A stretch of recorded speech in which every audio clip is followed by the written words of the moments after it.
बिस्मिल्लाहिर्रहमानिर्रहीम। अस्सलाम वालेकुम दोस्तों, एक नई वीडियो के साथ हाज़िर हैं। चलिए अपनी वीडियो स्टार्ट करते हैं। जैसा कि आपको पता है कि पाकिस्तान के प्राइम मिनिस्टर इमरान खान साहब जो हैं वो रशिया का दौरा करने जा रहे हैं। ये दौरा जो है ये उस वक्त होने जा रहा है जब रशिया और नेटो ममालिक जो है वो इस वक्त एक कॉन्फ्लिक्ट की सूरत के अंदर हैं यूक्रेन को लेके।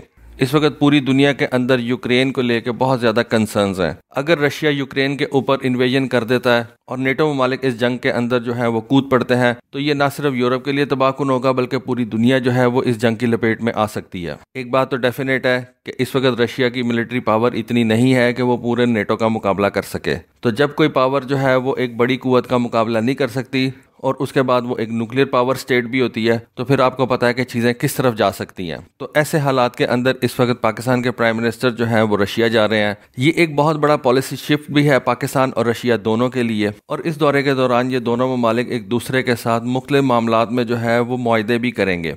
आई बिलीव कि एक मुआहदा जो है वो गैस पाइपलाइन के ऊपर होगा जो कि कजाकिस्तान से पाकिस्तान तक आएगी। उसके अलावा पाकिस्तान के प्राइम मिनिस्टर जो है वो रशिया से डिफेंस रिलेटेड मामलात में भी जो है वो बात कर सकते हैं। जब आपकी हर मामले के ऊपर बातचीत होती है तो फिर डिफेंस रिलेटेड मामलात के ऊपर भी बातचीत हो सकती है। मैंने आपको एक वीडियो बना के दी थी ये एडवांस जेट ट्रेनर्स के ऊपर। उसमें मैंने आपको बताया था कि पाकिस्तान एयरफोर्स इस वक्त जो भी जहाज़ इस्तेमाल कर रही है अपने पायलट्स की ट्रेनिंग के लिए, उनमें सुपर मशाक जहाज़ शामिल हैं, K-8 शामिल हैं, उसके अलावा T-37 जहाज़ शामिल हैं जो कि बहुत ज़्यादा पुराने हो चुके हैं। और इस वक्त आजकल के जो एयरफोर्सेज हैं वो कुछ ऐसे एडवांस एयरक्राफ्ट जो है वो इस्तेमाल करती हैं अपने पायलट्स की ट्रेनिंग के लिए, जिनके अंदर वो अपने पायलट्स को वो तमाम चीज़ें जो है वो सिखा देते हैं जो कि एक पायलट ऑपरेशनल स्क्वाड्रन के अंदर जाके फेस करता है।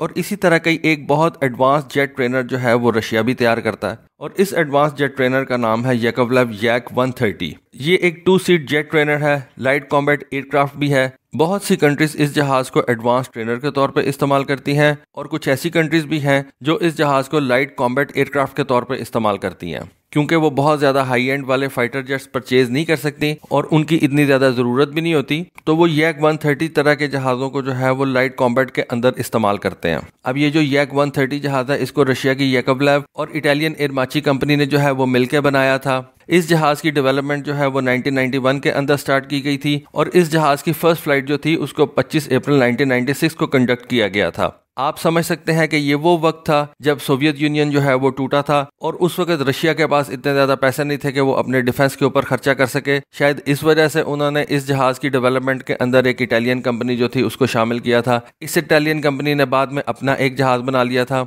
उस जहाज़ का डिज़ाइन भी इस जहाज़ से बहुत ज़्यादा मिलता जुलता है और उस जहाज़ का नाम है M346 मास्टर। 2010 के अंदर इस जहाज़ को रशियन एयरफोर्स में एज ए ट्रेनर जो है वो इंडक्ट किया गया। Yak-130 जो है वो किसी भी 4th जनरेशन के रशियन जहाज़ को जो है वो रेप्लिकेट कर सकता है, यानी कि उसकी फ्लाइंग कैरेक्टरिस्टिक्स जो है उनको रेप्लिकेट कर सकता है। Su-57 की फ्लाइंग कैरेक्टरिस्टिक्स को रेप्लिकेट कर सकता है क्योंकि ये जो Yak-130 है इसका जो फ्लाइट कंट्रोल सिस्टम है वो फ्लाई बाय वायर है। इस वजह से किसी भी रशियन 4th जनरेशन और 5th जनरेशन जहाज को जो है वो रेप्लिकेट कर सकता है, सिर्फ उनकी फ्लाइंग कैरेक्टरिस्टिक्स जो है उनको रेप्लिकेट कर सकता है। इस जहाज को मुख्तलिफ कंट्रीज जो है वो लाइट अटैक के तौर पे भी इस्तेमाल करती हैं, रिकॉनेसेंस की ड्यूटीज भी जो है वो इस जहाज से परफॉर्म करवाती हैं। अगर आप इस जहाज की तस्वीरों को देखें तो इस जहाज के ऊपर रशिया जो है वो R-37A2 एयर मिसाइल जो है वो भी इस्तेमाल कर सकता है। इस जहाज के ऊपर रशिया जो है वो रॉकेट पॉड्स जो है वो भी लगा के लेके जा सकता है। तो पायलट्स की इनिशियल ट्रेनिंग के लिए इस तरह के जहाज़ जो हैं वो बहुत ज़्यादा मुफीद होते हैं। जब पायलट्स इस तरह के जहाज़ों के अंदर ट्रेनिंग हासिल करते हैं तो उनको अपने स्क्वाड्रंस के अंदर जाके जो ड्यूटीज़ परफॉर्म करना बहुत आसान लगता है। डेफिनेटली ऑपरेशनल ड्यूटीज़ जो होती हैं वो बहुत ज़्यादा डिफिकल्ट होती हैं और आपको बहुत ज़्यादा उनके ऊपर काम करना पड़ता है, लेकिन जब आपकी ट्रेनिंग जो है वो एक अच्छे जहाज़ के ऊपर की गई हो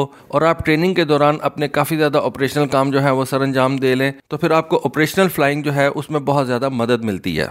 जो कंट्रीज इस वक्त रशिया के जहाज़ इस्तेमाल कर रही हैं जैसा कि MiG-29, जैसा कि Su-27 वाली फैमिली के कुछ जहाज़, उनको अपने पायलट्स की ट्रेनिंग के लिए Yak-130 जहाज़ जो हैं वो बहुत मुफीद नज़र आते हैं। इस जहाज़ के अंदर रशिया ने एडवांस एवियोनिक्स जो है उनको इनकॉर्पोरेट किया हुआ है। इस जहाज़ के अंदर आपको fly by wire flight control system जो है वो देखने को मिलेगा। इस जहाज़ के अंदर आपको एक ग्लास कॉकपिट देखने को मिलेगा। ये जहाज़ जो है ये गाइडेड और अनगाइडेड दोनों किस्म के बॉम्ब जो है वो लेके जा सकता है और जैसा कि मैंने आपको बताया कि R-73 जैसे एयर टू एयर मिसाइल जो है वो भी लेके जा सकता है। और इस जहाज से छोटी छोटी एयरफोर्सेज जो हैं वो ना सिर्फ अपने पायलट्स को ट्रेन करती हैं बल्कि ग्राउंड अटैक के लिए भी इस जहाज को इस्तेमाल किया जाता है और इस तरह से वो एयरफोर्सेज अपनी ऑपरेशनल रिक्वायरमेंट्स जो हैं वो भी इस जहाज से पूरी करती हैं।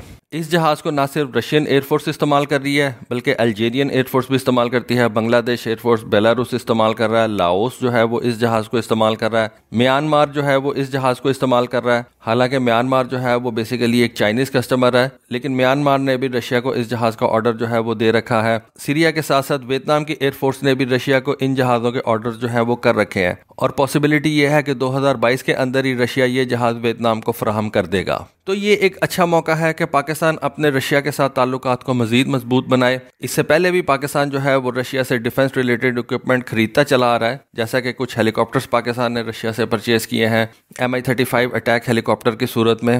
लेकिन अब आई बिलीव पाकिस्तान को इन ताल्लुकात को एक नेक्स्ट लेवल के ऊपर लेके जाना चाहिए और ये YAC-130 जहाज जो है ये एक अच्छा स्टेप होगा अगर पाकिस्तान ये रशिया से परचेज करता है। डेफिनेटली पाकिस्तान एयरफोर्स के एक अच्छे ट्रेनर जेट की जरूरत है जिसके जरिए से पाकिस्तान एयरफोर्स अपने पायलट्स को जो है वो ट्रेन कर सके और YAC-130 जहाज की परचेज जो है वो पाकिस्तान एयरफोर्स के लिए एक अच्छा कदम होगा। तो दोस्तों ये तो मेरी राय है। आने वाले दिनों में पाकिस्तान के प्राइम मिनिस्टर जब रशिया जाएंगे तो उसी वक्त पता चलेगा कि किस किस्म के मुआहदे जो है वो सामने आए हैं। लेकिन मेरा ख्याल है कि पाकिस्तान को रशिया से इस जहाज के बारे में भी बात करनी चाहिए। इस जहाज की परचेज से साउथ एशिया के अंदर कोई बैलेंस ऑफ पावर भी चेंज नहीं होगा और आई डोंट थिंक कि इंडिया को भी इस जहाज की परचेज से कोई बहुत ज्यादा मसला होगा। तो पाकिस्तान को डेफिनेटली इस जहाज की तरफ जाना चाहिए। लेकिन ये तो मेरी राय है, इस बारे में आप क्या सोचते हैं प्लीज अपनी राय से जरूर आगाह कीजिएगा। आज के लिए बस इतना ही। Thank you. Allah Hafiz.